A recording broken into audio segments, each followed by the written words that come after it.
therefore we went through a few different reasons.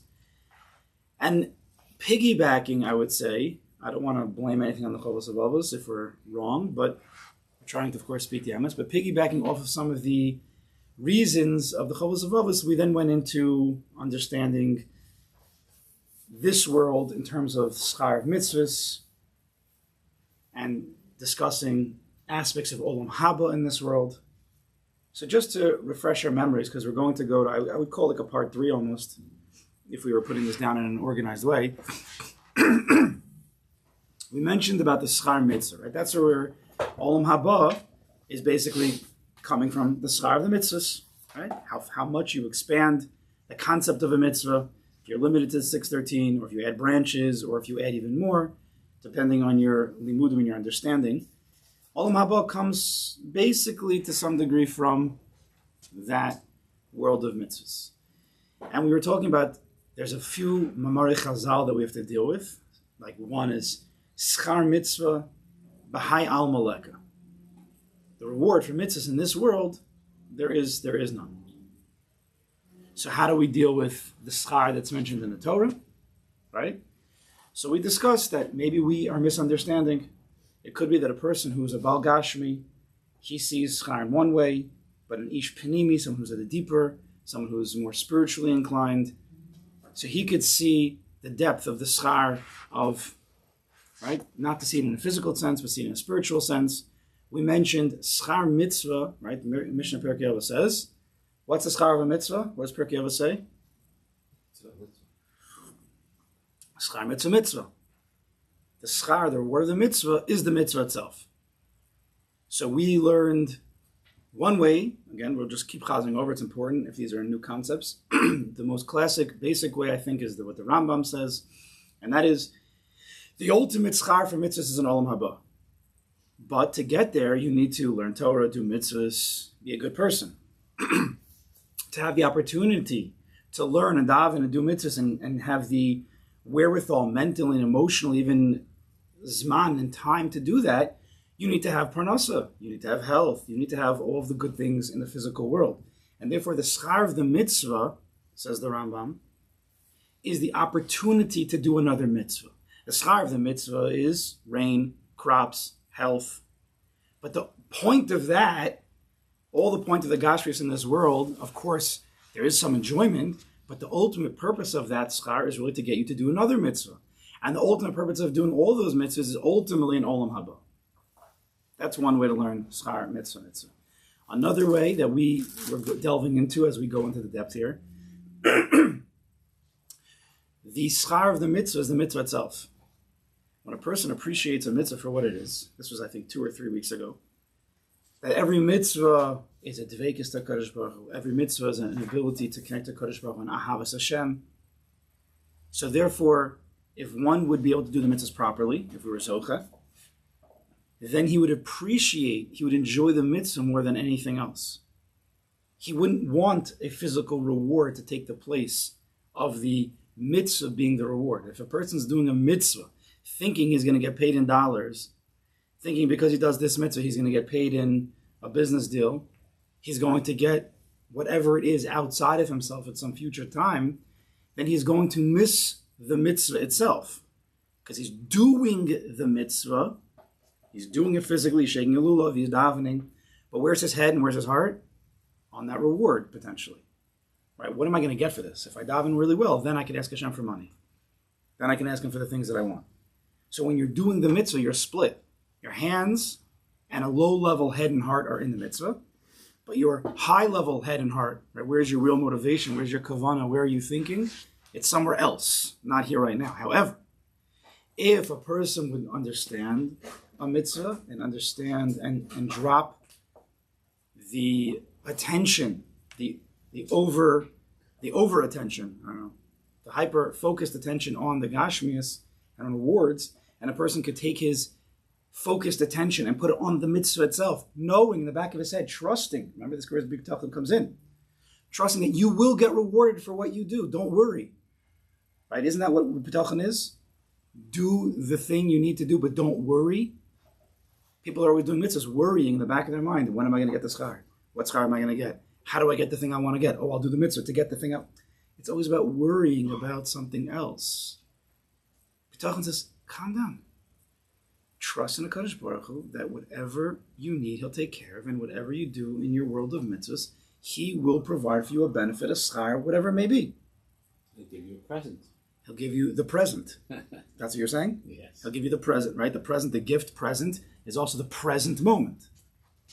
Because when you take your attention away from everything else and you focus your attention on the present moment, then the present moment becomes a present, becomes a gift. And in the mitzvah that you do, you could really absorb, you can really connect and devekas to what the mitzvah is and appreciate it for what it is and not for what it's not. So schar mitzvah, the ultimate schar for the mitzvah is the mitzvah itself, the enjoyment of the mitzvah if we're zocha. Then we went last week. We were speaking more about the concept of schar mitzvah b'hai al malaka, that the reward for mitzvahs in this world there is none. But we had a little bit of a chap and understanding, but there is schar in the next world. Schar mitzvah b'hai al malaka. In this world, there's no schar, but in the next world, there is schar. What about if we made the next world this world? What if we brought Olam Haba into Olam Hazeh? What if we could do that? Wouldn't that mean that you could have your cake and eat it too? You could have schar in this world, in the world you're living. See, this world and the next world are really states of your panemius. That's what we're discussing. Olam Hazeh, when a person splits, he makes a split between Olam Hazeh and Olam Haba, so then there's a gap in between who you are now, what you're doing now, and what you expect to happen in the future, right? Again, all that stuff that you're looking for. But what if you dropped all those expectations? Let's say you were just living in the present moment, and whatever you have right now is exactly what you're supposed to have.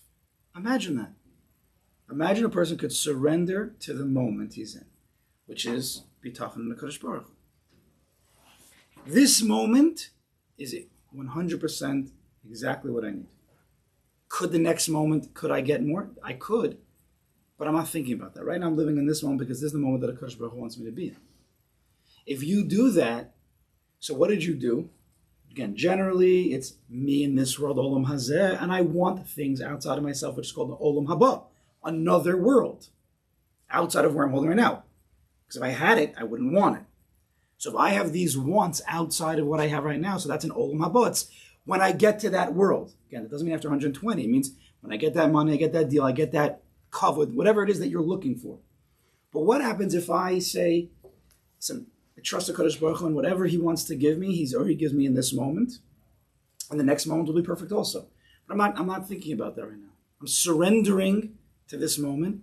You just took Olam Haba and you brought it into your Olam Hazeh, and now you're living Olam Haba Sheba Olam Hazeh. You turned your present moment into quote unquote your Olam Haba.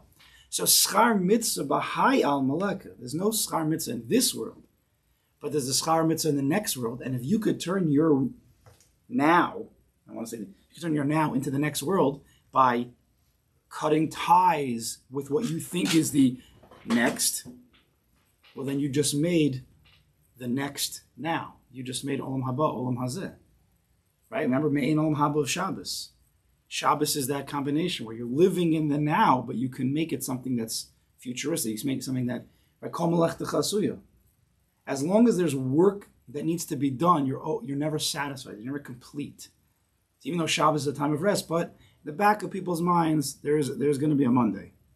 There's going to be a din. There's going to be payments due, past dues. There's going to be stuff to do, traveling. So it's still there somewhere. You might not actively be thinking about it, but it's there, right? The true Shabbos, the Svarim tell us, is Kol melechtacha asuya, when all your work is done, forever. What we can get to on Shabbos, if it's worked on, is that, right? Shabbos is Me'ein Olam Haba. It's a world of Emunah, it's a world of Bitachon, it's a world of Devekas, it's a world of Kudsha B'richa, it's a world of Olam Alma D'Nishmasa. If we can get to that place, it's a Me'ein Olam Haba. What does that mean? It's a this. How do you say it? No, not a chelik. Chelik means it's a piece. You could say that, but it's not. The Chazal say it's a me'ein. What is this in a word? What is this? Taste. It's a taste. A taste. Okay, it's a taste. Tom, taste. But on Shabbos, so if you live Shabbos the way it's supposed to be, so what we want to get to is the point, it's Kom Lech Chasuya. Right now on my Shabbos, there's no more work ever. I'm living in Olam Haba. Now, it's a difficult thing to get to, but it's possible. And we want to bring that into, remember Shabbos then gets brought into the week. And then you live your Olam Haba and your Olam Hazeh. So even though all these things that we're bringing out is not in the Chovos Levavos. But what we're doing is we're piggybacking off of his dibur about Olam Haba.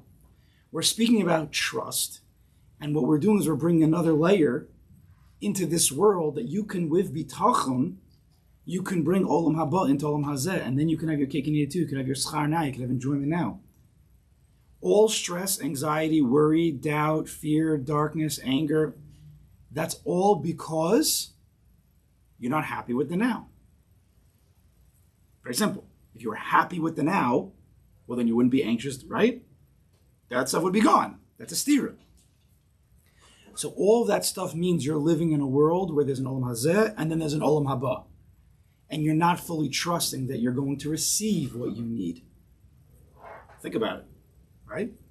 If you really trust that you'll always get what you need and HaKadosh Baruch Hu will take care of you, whatever he feels is true, and you're okay with that, what's there to worry about right now? What's the anxiety right now? What's the darkness? There's no darkness. So I don't have what I thought I should have. Okay, but obviously I'm not supposed to have that. Because I don't know what's going to be in the future, but I know that HaKadosh Baruch Hu is going to take care of me. When you have that, you're living your Olam Haba, Sheb Olam Hazeh, and then it's tranquility, it's happiness, it's what's bad. Again, no one's perfect and we have to work, and there's going to be good times, there's going to be bad times, but at least know these ideas, want to get there, daven to HaKadosh Baruch Hu to get there. That's always part of the avodah. And Amit Hashem will taste. You'll start to taste a little Me'ein Olam Haba in your Tuesday, and your Wednesdays, and your Thursdays. Besides the fact it'll make your Shabbos better, but you'll taste what it could be like. Taste is pretty small. I thought it was bigger. It's as big as you make it. No, but I'm not saying by me personally. The potential is there, and you have to grow. I guess the Olam Haba is so big that you can't have anything but a taste. You know what the Baal Shem Tov says? But I thought it was more. You know what the Baal Shem Tov says? If you have a big piece of chicken, big piece of chicken.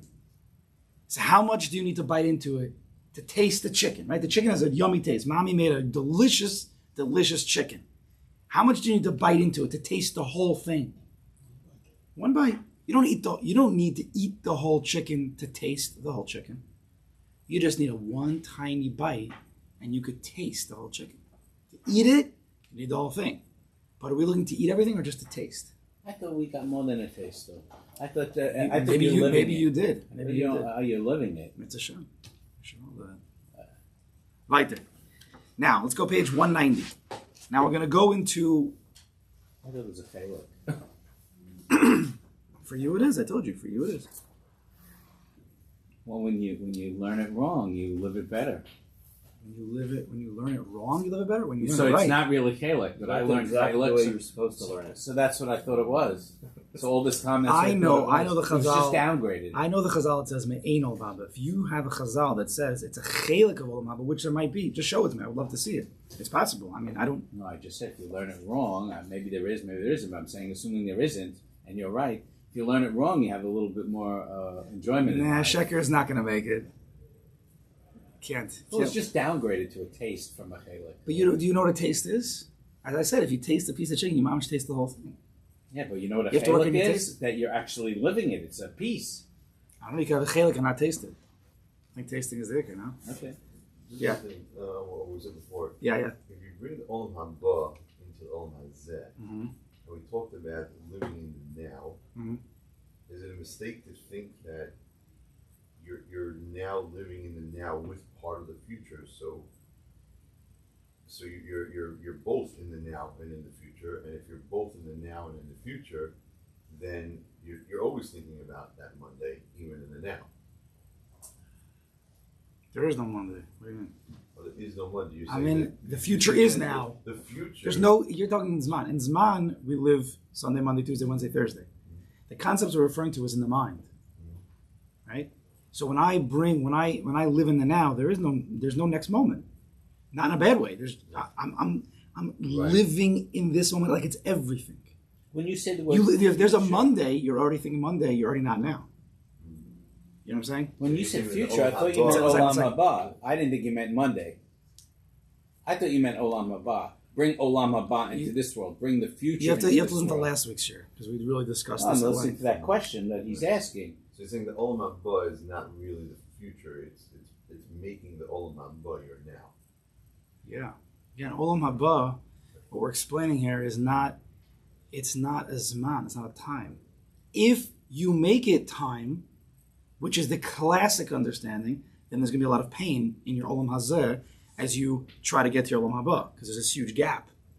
Olam Haba also means like what you believe is to be utopia, it's perfect, it's going to be all the reward.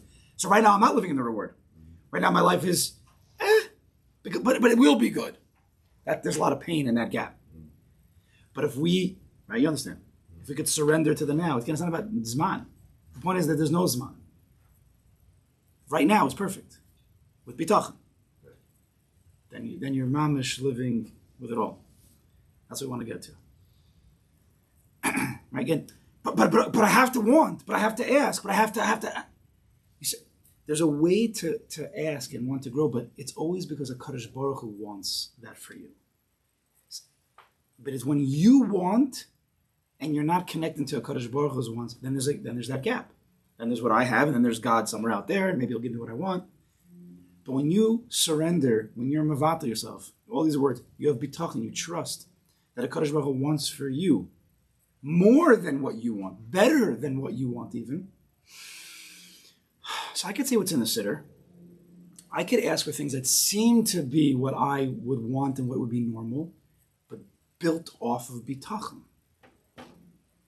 And that means it's not like, when am I going to get it? When am I going to get it? When am I going to get it? You ask because you have to do hishtadlus because you're a human being. That's what a Kadosh Baruch Hu wants. But you wait with pure bitachon. Kilu, you're not waiting. Kilu, I said what I had to say.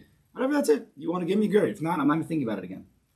If you think about your asks, then you're in pain. If you ask because you have to ask, and you trust, you believe there's a God, you believe that he heard you, and you trust that he will give if you are supposed to get, now I could just live life. I don't have to worry every single second that did he hear me? Maybe I should say it again. Maybe I should say it louder. Maybe I should give $1 million to tzedakah because maybe that'll convince him to do it. Now there could be maneuvers like that, but you're getting into a dangerous world. And only do maneuvers, if you understand what I'm saying, if you first at least set yourself in emunah bitachon with your dibur. Kadosh Baruch Hu, I know you're in the world. I know you heard me. I trust you. But I still have a little bit of anxiety. And even though I trust you and I'm trying to work on it, I'm still going to give $1 million to tzedakah because maybe that's what you want from me. But if you do that based on, at least you're trying. Again, we're not perfect. You're trying and you want to have emunah bitachon.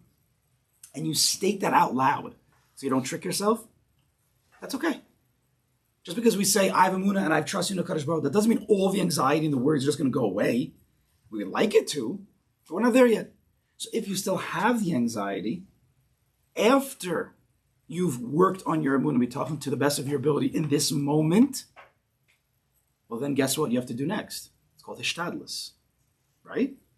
After you do your emunah bitachon in the moment, and something's still going on over here, you then are supposed to do hishtadlus, but hishtadlus with the Kadosh Baruch Hu. Right? Again, if you've built and you've set the foundation with the emunah bitachon, and this is every single day, and then every single situation, it's constant. Don't think that yesterday's foundation is good for today. It's not. You have to keep doing it every day. That's why the D-board is so important. Once you've set that, now you could start doing what you think you need to do, what a Kadosh Baruch Hu would want you to do. I mean, you do need to make phone calls. You do need to go to doctors. You do need to walk there. You do need to go travel. You need to do certain things. But you're doing it with the Kadosh Baruch Hu now. And that'll hold you back from doing too much, from feeling bad. Maybe I'm not doing enough. I'm with the Kadosh Baruch Hu. Right? Make sense?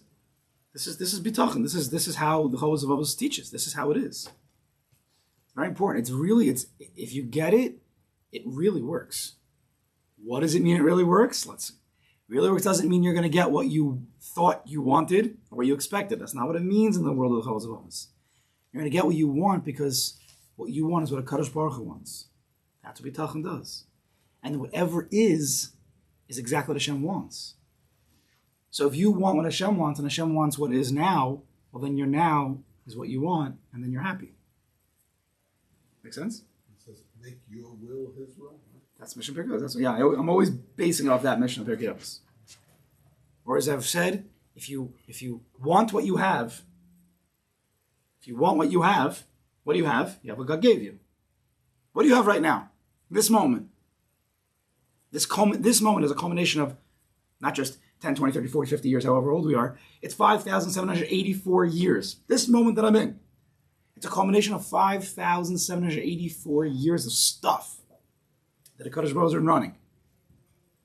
So what I have right now is pretty good. It's a lot. If I want what I have so right if now. I want what I have, ready for this? Then I'll have what I want. It's very simple. But it could be the game changer of a person's life. It sounds so simple, but it's true. If you want what you have. That part I get. Right? Everybody wants things they don't have. Usually, second part. Let's break it down. Usually people want what they don't have. Right. I have this, but I want that. And I want it, right? But if you could want what you have, you'll be happy. Then I'll have what I want. Happiness. I'll always have whatever it is that you want. Yes, it'll be happy. But you'll always... That's ultimately what people want. Yeah. They don't want stuff. They right. want to be happy. Yeah. So let's say you go like that. So if you want what you have, then you'll have what you want. You'll always be happy. The second you want something outside of yourself, then you're not happy. Happiness. That's part I don't think. There are people who have big challenges in their life, but if they really hold on to that, this is the Baruch's, tailoring this for me, that I might not be happy with the challenge, but I know that I have the strength to go through it. I can be able to. It's a big madrega to be very besimcha over having a very difficult life. You've met those people. I have, but I'm saying. So those people are living at the ultimate level. But again, every peak of a mountain, there's many madrigas. Right. So the madriga you're talking about is a second level, which is gavaldik. To live in the darkness but say, I could do this, I'm not happy, I could do it, that's on the way to the mountain. That's what I'm talking about. You've mamish met those people. Sure. Those people, there's a different level. Yeah. You actually do meet people who have these terrible things, and they do want what they have. They said, I wouldn't... I'm like going, you're nuts. But they say, oh, I wanted this. But My we're talking life about lower... would never have been the same if I didn't have it. We are talking about lower levels. Who say, I want what I have. Right. There are very big people that... Say that. Yeah. But we don't... But that doesn't mean that that's it. In other words, there are madrigas. Like Rabbi just said, there are madrigas. There are people that are not there yet. But although everything that you're saying is true, we usually, this shear is generally guided towards the middle class, which means the normal stuff in life. Middle class, I mean like not crazy nisyonos. Even though bitachon can be used, of course it can be used. If you're living life of bitachon, it will help your very large nisyonos. But we're talking about the day-to-days. Start with that. Right? People want gashmas, they want clothing, they want money, they want this, they want all their kids to be there, all that stuff. We could pull that back a lot easier than those big nisyonos. Well, you're working on that to get to that madriga. In other words, every little bit that you do every day it's a muscle. 100%. So the more you're able to work. That's why we work on the regular day-to-days. So Mamela, when you get to if a Kadosh Baruch Hu decides, then you can rise up to it. Right. Who says this if you want what you have? I haven't found anybody who says that. Well, it makes sense. It makes a ton of sense. It makes sense. I realize it when I thought I heard it once, but I've heard it somewhere. I don't know where. I looked it up. I couldn't find it, so I said, okay. Somebody once said it, but maybe. go on. Okay, let's go back. Let's just go through this. I really wanted to move on, but it doesn't matter. We did move on. Okay, it's page 190. We're going to read through this whole reason right now, and then maybe we'll speak for a minute or two. Umehem, again, another reason why there's no mention of reward, Shaar Olam Haba, in the Torah. That's really what he's discussing here.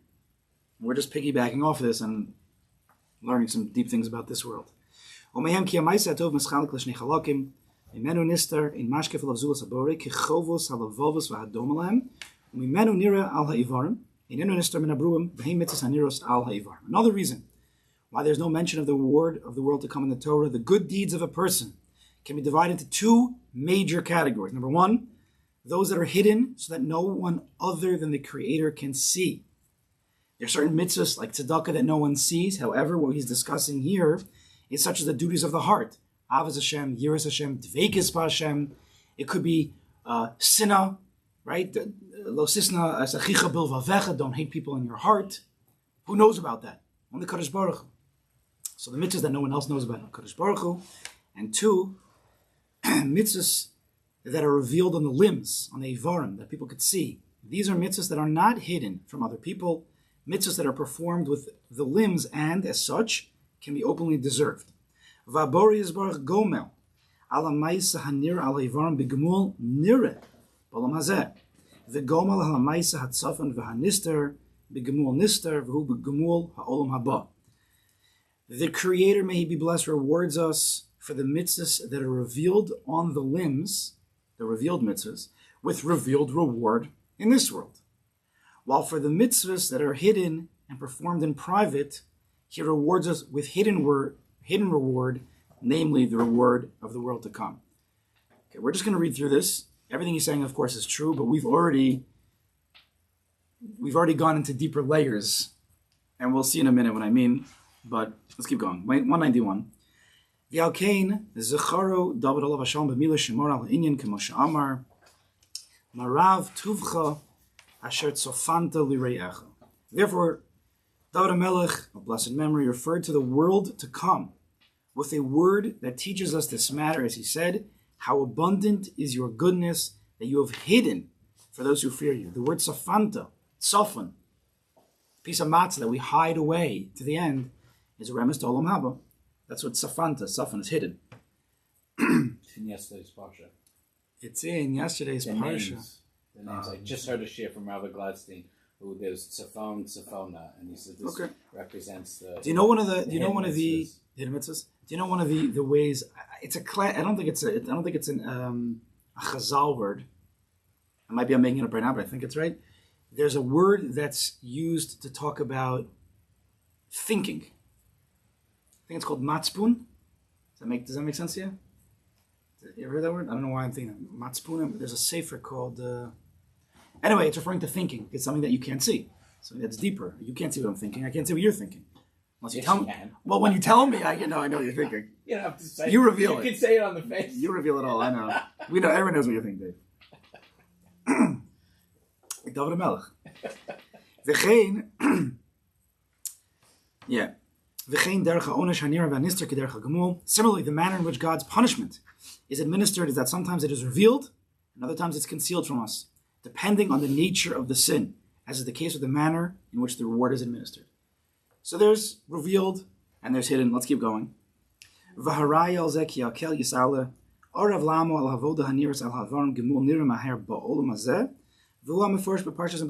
proof for this is that God may be exalted promised His nation that He would compensate service avoda that is visible on the limbs with a reward that is quickly visible in this world. This is explicitly found in the parsha portion of Imbechukosai.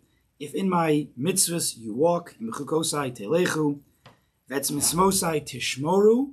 If you follow in my mitzvahs, you do my chukim, mishpatim, then I will give you geshem, I'll give you parnasa, I'll give you everything that you need. Right? That's the clear, open promise of a Kadosh Baruch Hu in this world. V'chein orav lahem al ha'averos ha'niros ha'gluyos onesh nir maher b'olam hazeh. Similarly, and unfortunately we've experienced as a nation, He promised that sins that are visible and public will be punished in a way that is quickly visible in the world. And we, in Bechukosai, goes through all the klalos. And we have experienced those klalos, unfortunately, and we're living the 3 weeks right now, we're working on that right now. In the beginning of Bechukosai, we find that God promises reward and punishment in this world, and that the types of mitzvahs and sins mentioned in that context are all visible and performed in public. The reason for this distinction, that the reward and punishment for actions performed publicly are in this world, while the reward and punishment for actions that are private are in the world to come, is as follows: Lefi she'ein lahamon ha'am ela ma shenireh mehamaisim, lo ma shenister. Huma she'amar hanistaros l'Hashem Elokeinu v'haniglos lanu ulvanenu ad olam. Amar kasav imhalim yalimu am ha'aretz Ese neim min ha'isha hu b'visito mizaro l'molech v'vilti hamisoso v'samti ani es panai v'isha hu v'mishpachto. This is because the masses only know the actions that are visible. The Hamon Am only deal with that which is nigla, the world of Nister, the world of Pnimis HaTorah, the world of thinking, the world of emotions, is for most part, the public is blind to it.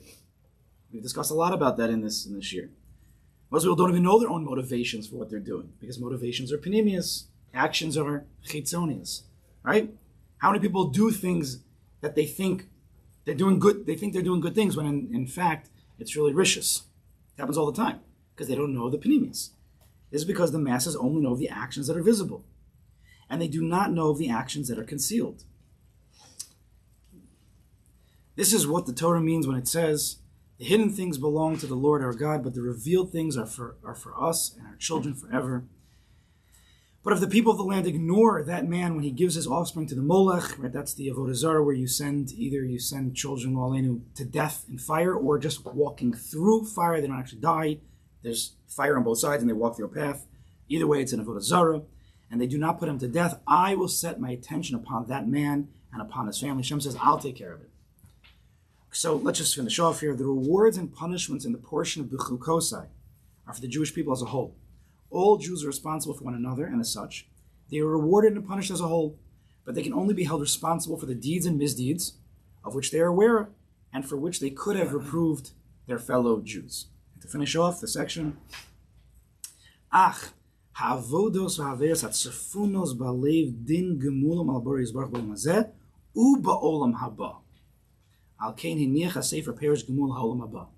However, for the person's service of God and the transgressions that are concealed in the heart, for the mitzvahs that people don't see, for the amunah, the bitachon, the dveikis, the ahava, the yira, all of that, the kavanas of a person in the mitzvahs, the lishmas of a person, the motivations of people in this world and in their mitzvahs that are concealed in the heart, nobody knows. Reward and punishment will be meted out by the Creator. Punishment also, but let's just talk about mitzvahs right now. Reward will be meted out by the Creator, may be blessed both in this world and the world to come. Before he said, clearly, the mitzvahs that are visible, you'll get schar that is visible, and it means this world. The mitzvahs that are not visible, you will get schar in a way that's not visible in the world to come. Now he's saying, you will get schar for that which is not visible, only Hashem knows, even in this world. So he said, will be meted out by the Creator. The word meted out is not a good word for reward, really.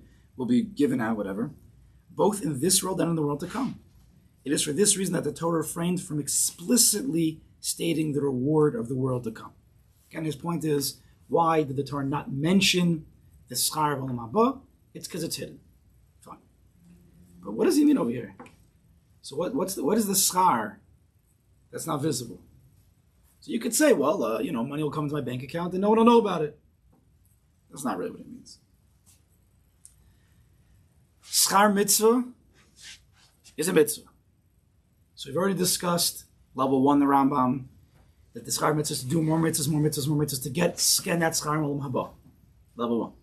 Level 2, schar mitzvah is that when a person appreciates the mitzvah for what it really is, which is a whole world to understand and to work on, but if you do, then you could eat that mitzvah. It's like the tastiest tainig in the world. You wouldn't care about anything else. The schar, the reward for the mitzvah, is the mitzvah itself. The chelik of Olam Haba on Shabbos.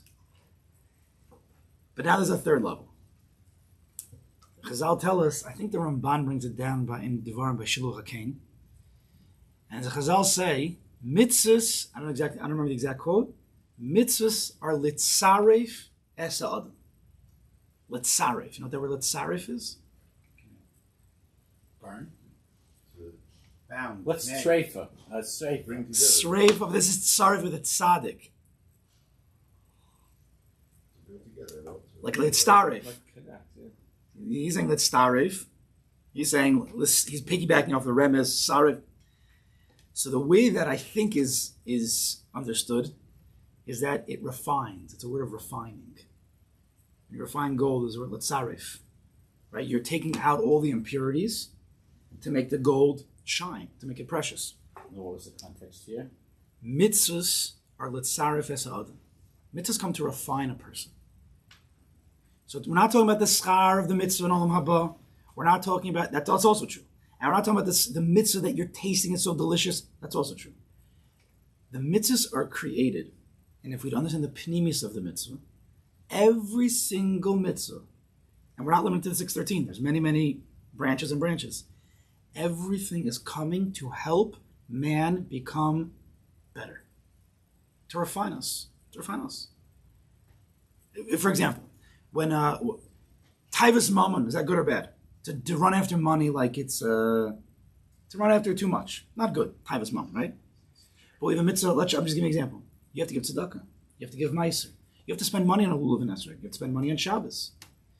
So that type of mitzvah, if understood properly, is trying to curb your Taivas Mammon. Now, if you're not thinking about it, Adrab, it's going to put more pressure on your Taivas Mammon. But if we understand it properly, that's not the way a man's supposed to be with Taivas Mammon. That creates anxiety, right? Taivas Mammon generally is bad. Most people, since the history of time, who have Taivas Mammon, do not end off well. 1 in a million make the millions and the billions, and they're okay, even though they still want more, as we know. For most people, Taivas Mammon, it hurts the person. It's not Stami as a taiva, he runs after money. He stresses, he works too hard, he has anxieties, he has worries, he has doubts, maybe low self-esteem, low confidence. It's usually coming from a bad place. Again, not bad as like he's a Russia, as bad like it's bad for him. It's chaval. So Kadosh Baruch Hu made mitzvahs, if understood properly, and we really have to go through all the mitzvahs to understand. But the mitzvahs, let's say the mitzvahs of money, are trying to help a person use your money for Kadosh Baruch Hu. It's piggybacking off of Emunah B'tachon. Everything has to come back to Emunah B'tachon. What's a mitzvah? Mitzvah is to connect to Kadosh Baruch Hu, right? I believe I'm a servant, I'm a son, pick your relationship. But Kadosh Baruch Hu wants me to do these mitzvahs. They're for me. What, Hashem wants me to give tzedakah because it's for him? He needs my tzedakah? It's not such a chiddush. Why would Hashem do anything? He's not a cynic. He's not giving us a sense of... Not everybody knows, not everybody thinks about this. But some people think of a Kadosh Baruch Hu in the babyish way. That it's like he's standing up there, give me my money, give me my tefillah, give me my learning. There's a lot of people who nowadays are still thinking that. We have to change that. Kadosh Baruch Hu needs that? No, we need it. This is going to take much longer. We're going to have to continue next week. Why should a person daven and learn? Because it's good for his heart. It's good for him to be connected. It's good for him to be educated. Why is Shabbos good? Because if you work all day long, you're just going to bury yourself in your work. Anyway, people are burying themselves 6 days a week. Hashem says, don't do any work. I'll take care of it. Okay. Breathe. He's either, you have to look at a Kadosh Baruch Hu like the most favored, loving king, or he's a loving father that they do everything for their people or they're for their children. A true king, David HaMelech, Shlomo HaMelech, they made rules because they want to show who's boss. They made rules because it was good for the people. A healthy, good, loving, knowledgeable parent. Why did they make rules? Brush your teeth before bed. Go to bed on time. Obviously, we don't want to say it like that, but why do parents make rules? To keep the kids safe. We're obligated as parents to keep our kids safe. Right? It's for their benefit. Of course, it's a little bit for our benefit. We want good kids, but really, if it's altruistic and it's lishma, it's for them. It's to refine them. HaKadosh Baruch Hu gives us mitzvahs to refine us. We're going to have to pause here because it's really going to open up a whole nother section of this. Well, let's start with this. But remember that. The mitzvahs are for us to better us. So every time you're struggling to get up in the morning, you're struggling to give money to this. The struggle is what builds our spiritual muscles, and it's ultimately good for us. And next week, we'll continue.